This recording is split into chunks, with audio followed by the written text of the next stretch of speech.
Hi friends, स्वागत है आपका अपने YouTube channel study with Sujeet पर। मैं हूं आपका दोस्त सुजीत। आज हम लोग बात करेंगे बिहार बोर्ड के क्लास 10th के सब्जेक्ट हिंदी के पहले अध्याय एक्सरसाइज 1 श्रम विभाजन तथा जाति प्रथा, जो कि एक निबंध है। क्या है? श्रम विभाजन और जाति प्रथा एक निबंध है और जिसके निबंधकार रचनाकार भीमराव अंबेडकर है। उसमें आज हम देखेंगे श्रम विभाजन तथा जाति प्रथा के जो रचनाकार है, निबंधकार है भीमराव अंबेडकर, उनके परिचय के बारे में, उनकी जीवनी के बारे में देखेंगे। उनका जन्म कब हुआ था, उनकी मृत्यु कब हुई थी, उनके माता पिता कौन थे, उन्होंने अपने जीवन में क्या क्या किया। चलते हैं। यही है भारतीय संविधान के निर्माता किसे कहा जाता है? भीमराव अंबेडकर को। और भारत रत्न बाबा साहब भीमराव अंबेडकर, यही है भीमराव अंबेडकर, जिन्होंने श्रम विभाजन और जाति प्रथा एक निबंध लिखा है। चलते हैं इनके परिचय की ओर। कहता है बाबा साहेब भीमराव अंबेडकर का जन्म 14 अप्रैल 1891 ईस्वी को। बाबा साहेब भीमराव अंबेडकर का जन्म 14 अप्रैल 1891 ईस्वी को 1418। बाबा साहेब भीमराव अंबेडकर का जन्म 14 अप्रैल 1891 ईस्वी में मध्य प्रदेश में कहाँ हुआ था? मध्य प्रदेश में एक दलित परिवार में हुआ था। कहाँ हुआ था?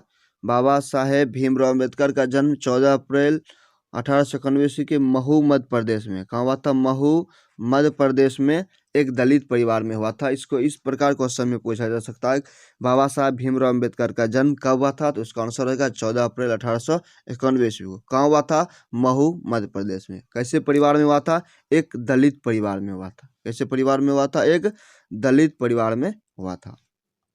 चलते हैं अगले बिंदु की ओर। अगला कहता है मानव मुक्ति के पुरोधा। मानव मुक्ति के पुरोधा बाबा साहेब अपने समय के सबसे सुपठित जनों में से एक थे। यदि पूछा जाए मानव मुक्ति के पुरोधा किसे कहा जाता है? बाबा साहेब भीमराव अंबेडकर को। मानव मुक्ति के पुरोधा किसे कहा जाता है? बाबा साहेब भीमराव अंबेडकर को। चलते हैं अगले क्वेश्चन की ओर। अगला पॉइंट है प्राथमिक शिक्षा के बाद बड़ौदा नरेश के प्रोत्साहन पर उच्चतर शिक्षा के लिए न्यूयॉर्क अमेरिका और फिर वहां से लंदन इंग्लैंड चले गए। इस क्वेश्चन को ऐसे पूछ सकता है, प्राथमिक शिक्षा के बाद उच्चतर शिक्षा के लिए बाबा साहेब भीमराव अंबेडकर किसके प्रोत्साहन पर अमेरिका और इंग्लैंड गए थे? वहां जाएगा बड़ौदा नरेश के प्रोत्साहन पर। चलते हैं अगला क्वेश्चन है, अगला पॉइंट हो जाएगा इसमें। उनके चिंतन व रचनात्मकता के मुख्यतः तीन प्रेरक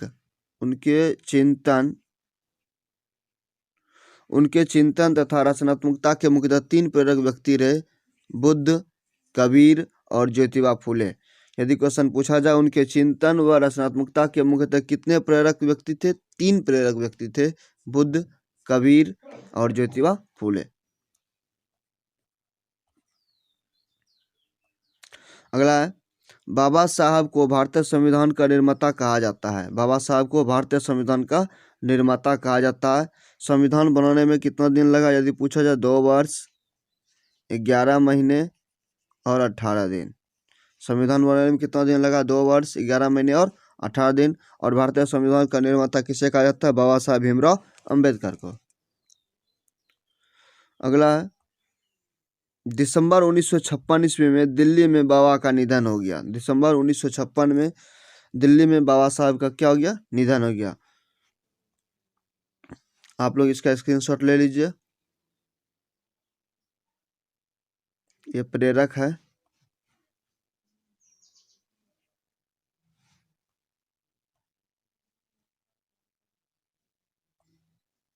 चलते हैं आगे।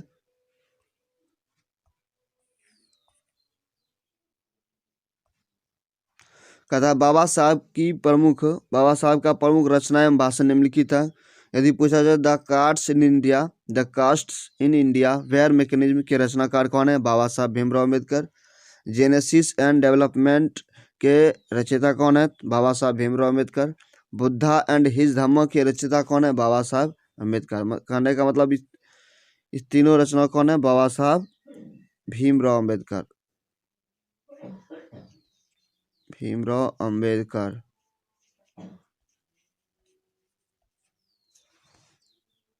चलते हैं अगले क्वेश्चन की ओर।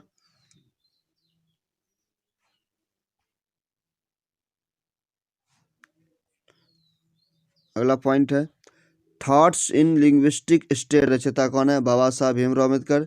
The rise and fall of the Hindu women के रचयिता कौन है? Baba Sahab Bhimrao Ambedkar. Annihilation of caste के रचयिता कौन है? बाबा साहब भीमराव अम्बेडकर। ये सब प्रमुख रचना और भाषण किसके हैं? बाबा साहब भीमराव अम्बेडकर के। कहता है डॉक्टर अम्बेडकर को पीएचडी की उपाधि 1916 ईस्वी में प्राप्त की थी।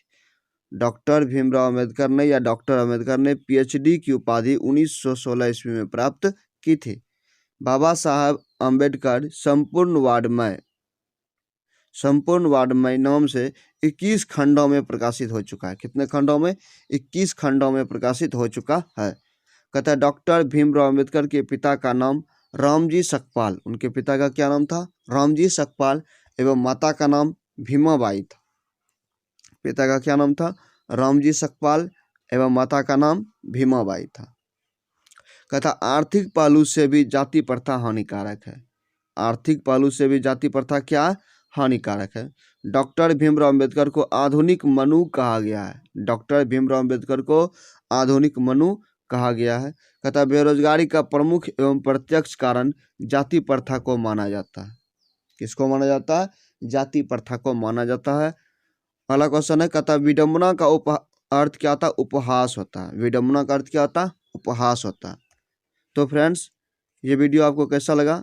इस वीडियो से किस प्रकार के ऑब्जेक्टिव पूछे जाएंगे हम इसके आगे की वीडियो में लेकर आएंगे। तब तक के लिए धन्यवाद।